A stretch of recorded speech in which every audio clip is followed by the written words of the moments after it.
சிகப்பு பொன்னாங்கண்ணி கீரை கொஞ்சம் டிஃப்ரெண்ட்டான ஸ்டைலில் பொரியல் பண்ணலாம். ஒரு கடாயில் நல்லெண்ணெய் ஊற்றிட்டு கடுகு உளுத்தம் பருப்பு தாளிச்சிடலாம். இது கூட ஒரு கைப்பிடி அளவு சின்ன வெங்காயம் கட் பண்ணி சேர்த்துடலாம். வெங்காயம் லேசாக வதங்கினதும் இது கூட நம்ம க்ளீன் பண்ணி வச்சுருக்க சிகப்பு பொன்னாங்கண்ணி கீரையை சேர்த்துட்டு வதக்கி விட்டுடலாம்.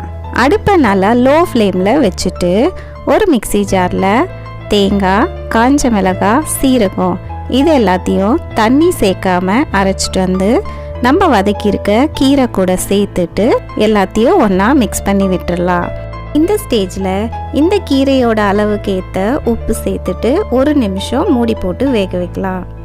நல்ல சீரக ஃப்ளேவரோட சிகப்பு பொன்னாங்கண்ணி பொரியல் ரெடி ஆயிடுச்சு.